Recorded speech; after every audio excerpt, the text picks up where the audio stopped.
All right, I think we're Okay, we live. are Yes, it live. says we are live. We are live, and we're happy to have Stephen here from Israel, who I will introduce momentarily. I have to say, as I've been talking, I mentioned this earlier to Doug, Stephen, but I had 3 teeth extracted yesterday. And I may sound fine to you, but to me, I'm sounding really strange. You don't sound I strange. still feel sir. like I have cotton in my mouth. So anyway, uh, You want to start, or should I yeah, start? I'll start. So greetings, Doug. How are you doing today? I'm doing really Go ahead. well, and I hope your mouth is feeling better today. A little Yes, bit, maybe. I've managed to. The pain has gone. The blood has stopped bleeding. I mean, the mouth has stopped bleeding, and I'm down 3 teeth. And we are happy this morning to welcome Stephen Fulder, who is the founder of Tovanah, which is the Insight Meditation Society. I think that's sort of your subtitle, at least as it's translated, in Israel. I met Stephen many years ago when he was in New York, and then we reconnected this past year through an organization of a casual meeting, a monthly meeting we have of Jewish Dharma teachers. And then we did one thing earlier for New York Insight in October, and I'm happy to have Stephen on the podcast, who just came out with a new book, and we'll get to that. But so greetings, Stephen. It'd be great to know sort of where you are right now, and give us a sense of things, and then we'll go forward. Yeah, so I'm in the north of Israel, in I would say, ecological village that I helped to start around 40 years ago. And it's now got 1,000 people in it. And we're 12 kilometers from the Lebanese border. And so there's been rockets falling and it's been for the heavy military activity. But I've stayed where I am here in the thick of it. And reflecting on it all from the point of view of the spiritual teachings. And I have to say I'm British. And I would have to say that the British accent is regarded as being the result of having a hot potato in your mouth. So I think we're in good shape. You have less teeth and I have a hot potato in my mouth. Okay. Good to know. Yeah. And the last time when we spoke in October, I remember hearing those sort of bombs, missiles and things being intercepted over your head.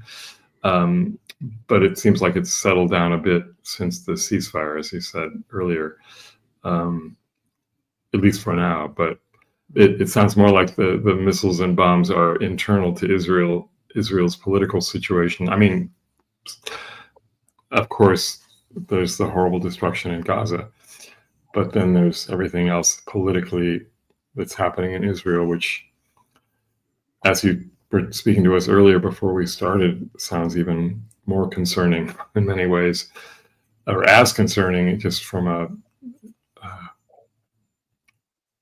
as an Israeli, it must be as concerning about what the future of the country holds itself, let alone the relationships with its neighbors. And you've been working very hard to try to mitigate this over your life, it sounds like. So that must be difficult. Yeah, I've been years and years working on, I would say, with Buddhist inspiration, on peace activity, bringing together conflicting parties, using some of the tools and the extraordinary tools and skills that are offered in the traditional Buddhist teachings. And we've been working for years with bringing Israelis and Palestinians together, bringing Israeli left wing and right wing together, bringing religious and non-religious together. We went to the time with the exit from Gaza, when they were imagining there would be the Jewish settlers there were resisting and ready for violence, and we went down there to help them go with the change without violence. And that's a skill, I think, which is inherent inside the core Buddhist teaching, how to be with change, in a way, dance with change, even if the change is uncomfortable, without violence, without putting boundaries, without blame, and so on and so on. So we were working for years in that way, and still today. Yeah. And when I forget how many years ago that was, when Gaza was, when the settlements were abandoned in Gaza, but because you were dealing with people obviously who were not coming from a Buddhist perspective at all, and so I am curious to know sort of how you negotiated that, and what language you used to sort of ease the way for them. So I can give 2 or 3 keys briefly. Firstly, it's very important that the energy and the atmosphere is right. To shift the atmosphere right at the beginning, so that people feel safe. The violence and the reactivity comes from a feeling of insecurity and lack of safety. So the first thing we do is create an atmosphere of safety where no one feels threatened, and no one can. We don't allow strong views and a discussion of views, one view against another. We're talking really on a human level, welcoming, allowing everyone to be the way they are, a sense of warmth and friendliness. From there, we move into, I would say, we all know with the label mindfulness, but with such a group, you wouldn't even use that word. But it's a sense of, what does it feel like to be together? How are we with ourselves, with our heart right now? Feeling that we are sitting quietly, feeling that there is, a world around us, and we are present in this. We are present. And from there, moving to deep listening. And in the deep listening, the change is made. From deep listening, then they begin to see the other, and they begin to feel the other. And when they feel the other, when you or I or anybody feels the other, you are much less likely to want to attack them and to do anything against them. The violent level of violence goes right down, because you see the other. You see behind the eyes of the other person. So that's the main tool, but it has to be built up. The deep listening is the main. And is there, I mean, I'm wondering about the role of response to what someone says, or is because it's in the response that you can get the sort of views hardening and disagreements coming up, and so I wonder if is there even just a decision not to allow responses, or how does that work? That is one of the house rules. We do not allow responses. And we don't have, it's not a dialogue, it's more like a circle, or it's dyads with one to another. And in dyads, which are very powerful, we ask people not to exchange views, which then the other person would say the opposite, but to exchange how they are in their life, what is their daily life experience, and what is their pain.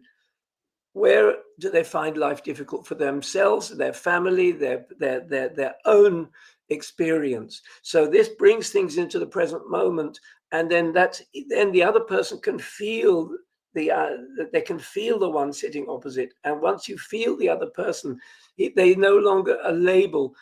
A Palestinian is not a terrorist; he's just a family man that's trying to also live his life or her life. And the same with the Israeli is not a soldier, is just someone that happened to live over there and is doing the best they can, and suffering also in different ways. So that we don't have any responses on the level of views, and no, it's one of the house rules.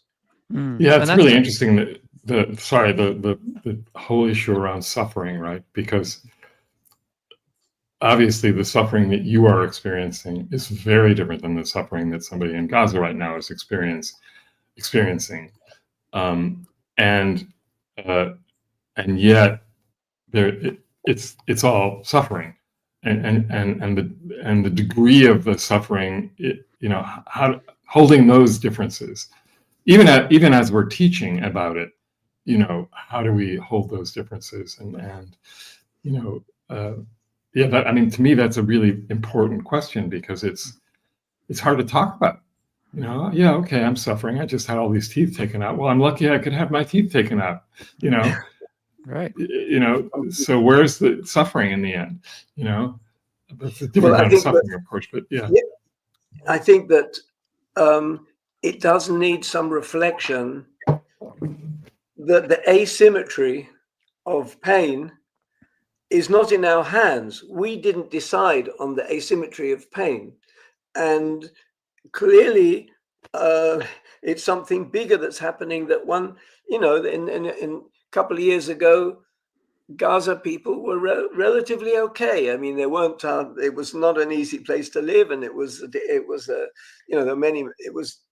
almost like an open air prison in a certain way, with the limitations. But still, they had houses and they had fridges with food, and they could live and they could breathe and they could run their families and so on. And there were schools, and then whoop, the whole thing turned into a vast, inconceivable, difficult experience and pain and suffering. So it's not that we're in charge of that. So one of the places of suffering is the asymmetry, and that we share that the suffering of asymmetry is also part of that we didn't invent it, and so on. And so to some extent, all we can do is listen deeply and say, we know that.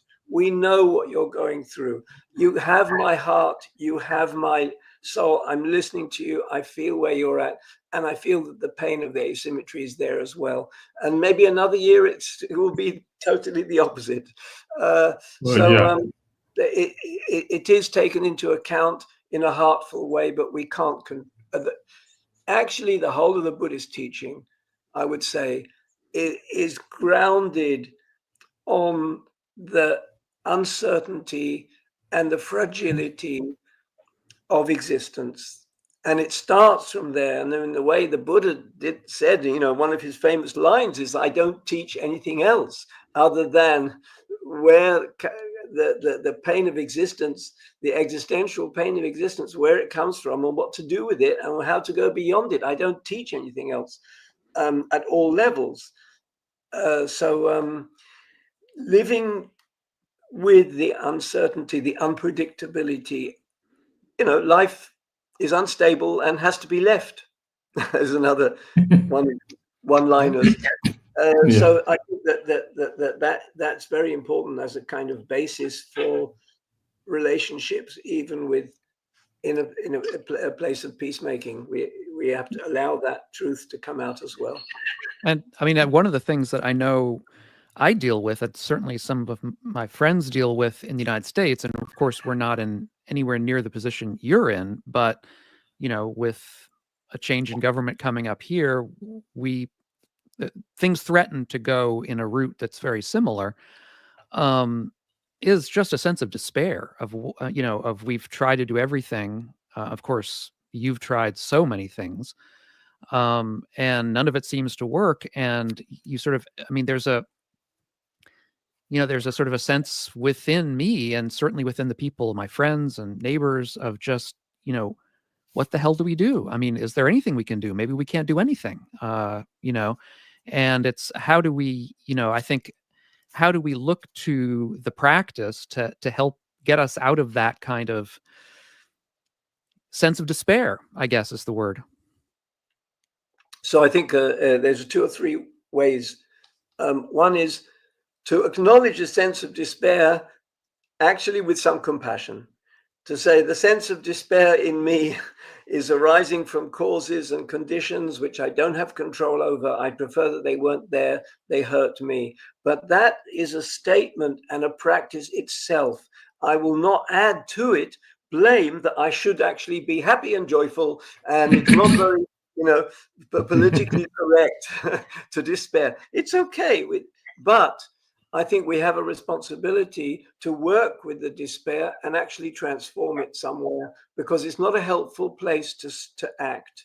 The world needs people that are standing on their ground, that are confident, that are steady, and that can make a change, even in their own life, even if it's not changing the United States or the Israeli government. It will not be. None of us can do that, but we can change the state of mind, and it needs us to let go of the despair, to say, I see it, but it's not, I'm going to let it go. It's my personal experience. It's not a statement of truth, of fact. It's a construction I'm making when I meet the situation.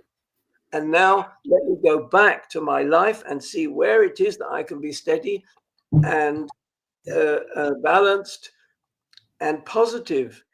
And I think that our heart has hope in it.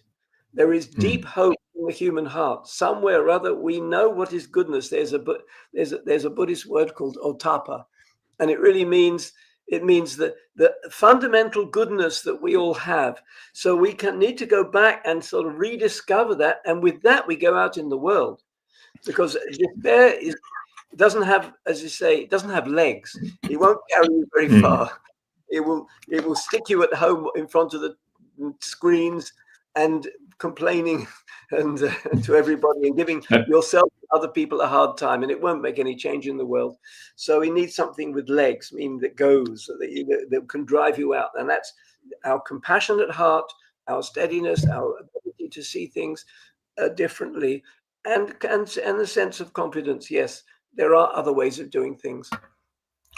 I also think that I'm curious to hear how you're bringing this in is the recognizing the joy that's here as well, and balancing out the despair with the joy that's a natural part of who we are, or it's there in the heart as well, and finding joy in those little things and remembering those things, and I don't know, I mean, from those who are dealing with serious existential suffering right now, whether it's in Gaza or any other places in the world, how do they, how they find little specks of joy, and how do we do the same thing? And so it's always been interesting to me that, mudita follows right after karuna, and it's a kind of balancing act in there, which is so important, because otherwise, if we're only living in that place of despair, as you said, Stephen, then we're stuck. And so the compassion for the despair, and and the sky is blue, right now, whatever it is, something that's key in there. And how do you do that without feeling guilty? That's the other thing. Yeah, Yeah. I'll tell you. Well, just one story, John. You already said you had your teeth out. Difficult, problematic. Right. And at the same time, you said, well, thankfully that I can have my teeth out, and there is something to do here. So everything passes. So the despair is never forever. It passes, or the anger, and when it passes, something else opens up. And I think underneath despair is also a sense of the bigness of life. But I want to tell a small story here. I was standing looking at the sunset when there were still rockets. And this is like 3 weeks ago, 1 month ago. I was watching an amazing sunset from the hilltop. And as I was watching it with a friend, they were two interceptors that came up in order to kind of shoot down a rocket. And they came between me and the sunset from somewhere further, a few miles away. And they came up with a trail, and then they came up, and then they went bang. And so we were watching them, and something so clear that these two interceptors were the human, should we say, limited human world, and they couldn't disturb the sunset. The sunset was so much bigger. And in front of them with these two rockets, they did nothing. And it was like, this is an existential response, but I think that we do need to kind of go to the bigger place and say, even rockets cannot disturb the sky and the sunset, and human, it would say, ignorance, if you like, that creates wars and so much suffering, is limited, and we have to have a bigger view of things, which is, I think, which can be also just personal. Your love for your family, for your people around you, your love for life. There's some very basic things which are not actually to do with defense of the tragedy of this person who had a home and now doesn't have a home. There's things which are more fundamental than that, which is, okay, here I am. There's love in my heart for my family, and there's a big picture. And by the way, after mudita is upekkha, equanimity. And the equanimity is what I'm talking about. Really, the big sky is actually the equanimity. And the equanimity allows you to say, yes, there is pain, and yes, there is joy. It's the equanimity that helps you to kind of be able to hold both and not get sucked into the difficulty. And the other thing is the our limited concept of time, right? So we're seeing everything that we're seeing now as if that's it, as opposed to like an expansive view of now, right? Which is always in movement, and we get locked in, and that's where a lot of the suffering comes from. Right now, it's but and then there's this. You're absolutely right. I mean, it's sometimes a response that I make to people when I have difficult conversations with people that are very reactive and say, we have to bomb them, we have to kill them, because if we don't kill them, they'll kill us, etc. And that I react in a couple of ways sometimes to show a bigger picture. Firstly, let's look at the last 100 years in this part of the world, and there's been endless wars, which means that the whole thing hasn't worked. It's total failure. The relationship with all the neighbors around has been a total failure. So clearly we need another different direction, not more wars and more wars. So that's one bigger view in time. But there's one other place which I think is important, and it is asking, what are the seeds that are being sown now? What sort of fruit will happen? And that is a bigger view beyond reactivity, which is just as you say, which is now I have to defend myself. What seeds are being sown for the future of your children and their children? And that is a question that does involve a longer view. Yeah. We should probably touch on your book too. I was just going to say that. Yeah. So here's what I wanted to ask Stephen, because I know that this book is a rewrite of an earlier book or a revision of an earlier book. Is that true? So, and I don't know when you started that, where it was in relationship to what's going on now, but what has changed for you in the way you bring your practice into these and bring Dharma into these really challenging situations from, say, when you first wrote the book? What have you noticed in your own, yourself has changed? What has found more resonance perhaps than an earlier book would have? I think that there's a few. That's a very big question. I know. You have 20 minutes now.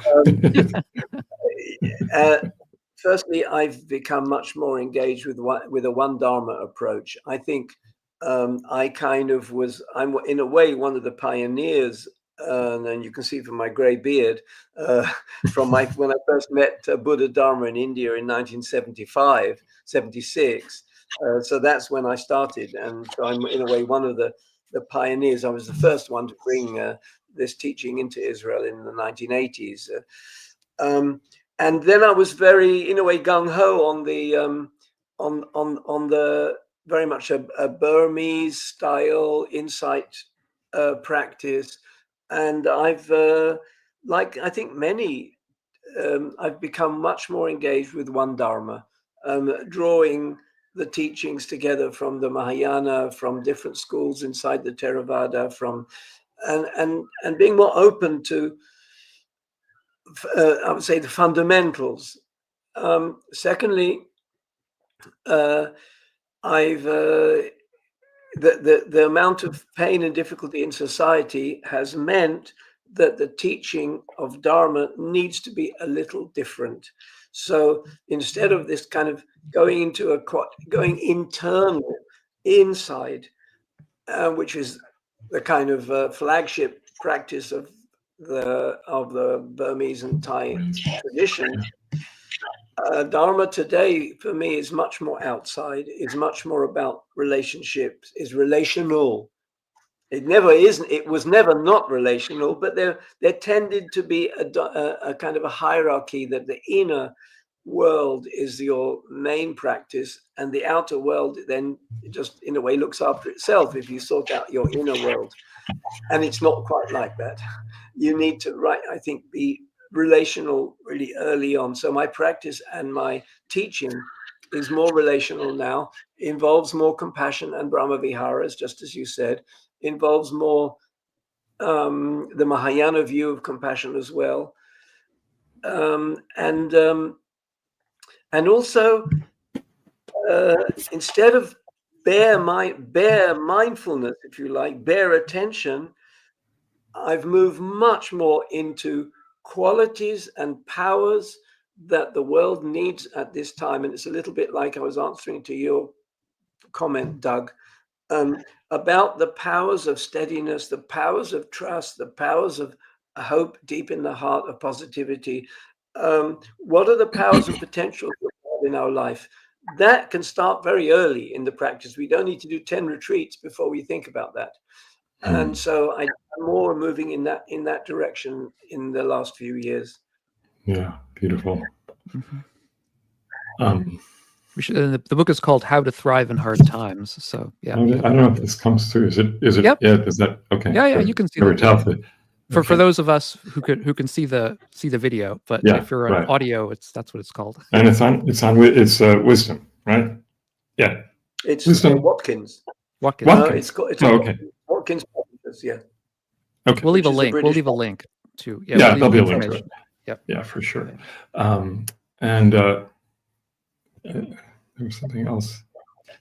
Right, and Tovana has been. I mean, you've got retreats ongoing in Israel, and they never seem to stop looking at your website, even within all of this, right? It's amazing. We have an extraordinary. It's very inspiring. The organization, I started it 30 years ago, and it's now having 45 retreats in the year, and thousands of people are engaged with classes, retreats, online. I mean, just a small example, after October the 7th last year, when there was so much confusion, stress, and pain, the Dharma teachers offered 3 times a day a safe space online for anybody to come. There were 3 times every day, and this was for 3 months. 3 times a day. It wasn't once a week. And the Dharma teachers are right there helping, guiding, offering. And it's a very dynamic community of really thousands of people based entirely on donation. We don't charge for retreats. It's all donation based. And a lot of young people are helping or volunteering. We have hundreds of people who are running the retreats, managing, cooking, and so on. So it's a very dynamic community and a beautiful one. And I'm so it fills my heart to every time I go to the retreat center and I feel the energy there. And it's a very positive and beautiful thing.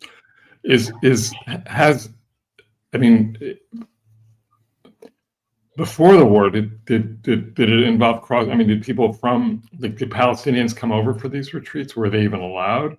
Not from your point of view, but from the governmental point of view. And because I know you've done all this cross-border work before, yeah. It's hard for Palestinians to come over and especially now, it's almost impossible. Well, yeah, now it'd be, yeah. Yeah, and it was always hard, but they could. Some could. but we did have, and we do have, Palestinians who are Israelis, and they join the retreat. And so Israeli Arabs, if you say Palestinians who live in Haifa or whatever, they do join. We don't have so many, and I wish we could have more, but it's something we're struggling with a bit, to try and find a way that allows them to have more voice. And it's still in process. I don't think that we've done enough. I think personally, I'm very engaged with the Palestinian community, but it's rather personal. But we do have Dharma teachers that are constantly going there to the Palestinian community. Right. For example, helping the Palestinians to harvest olives when they get and prevent attacks from settlers who stop them harvesting their olives. So that there's quite a few people from the Dharma community that really go to the Palestinian community and help them. But we could do more, I think, to make it more easy for Israeli Arabs or Palestinians to actually sit retreats. It's a little bit, I would say, culturally Western, white-faced. I don't exactly know why, but there's a historical, cultural aspect there. I think we should do more. Yeah, and I remember you were also saying that I know you guys haven't been able to go into Gaza, but you've been supporting the relief efforts in Gaza through some of your work. Yeah. Yes. We can. Yeah. And then just to divert into another subject completely, how is the coffee in Tel Aviv? when you go to Tel, and are you able to bring it up to where you are? No, because this. Go ahead. I'm living in the north, and in a kind of ecological village. And when every day I go and feed my chickens. I have a few chickens, and I say, they're my sangha, actually, my chickens. I say good morning to them. They say good morning to me, and we share a dana. That means I give them their food and their life, and they give me eggs. And it's a very beautiful dana. I love that. Perfect. And but now and then I do go to Tel Aviv, and I really I enjoy, like a child, the coffee in a Tel Aviv coffee house, and hang out and watch people and see some friends there. Indeed, but I don't do it so much, but I do enjoy it. I feel like a small boy in Aladdin's cave. All this to say, this show, Digging the Dharma, is supported by your generosity, our listeners' generosity, and you can do that by buying us coffee. Yeah. And you can do that from our website, and it does pay our costs, and which aren't huge, but they're enough. So we appreciate that. And eventually, who knows? It allows us to do more. Yeah. And this has been a real pleasure, and I appreciate your joining us, Stephen. And again, we'll put your book in the webpage, and also on the link on YouTube. And good luck with it. And I hope it's going well. And well, what you were describing about what's going on there in Israel, just internally, is really concerning. And we will learn from you as we maybe confront some of the same issues here in this country. Yeah. Thank you. And just to you and to all the audience, we're not in charge of what happens, but we are in charge of how we radiate ourselves and our life into the community. And it's always, whatever we can give is appreciated. Our life is a dana, actually. Our life is dana. We give to the world. The world supports us in some deep way, and we give to the world. So to tell everybody, don't despair. Just go out in the world and feel your good heart. And that's what we can do with life. Bringing your practice into the world. That's sharing the merit. Yeah. Perfect. Right. Okay, Stephen. So be well. Thank you so much. Well. Thank you. Take care. Thank you, John. Thank you. And okay. Yeah, we'll be back next. Actually, we're going to be off for at least I think 2 or 3 weeks. I'm going to be like Ben podcasting with you from India. Ooh, because we'll be in India starting on January 2nd. So for a couple of months anyway. Good. So that's when our next podcast will be from Jaipur. Sounds great. Anyway. Okay. All right. Take care.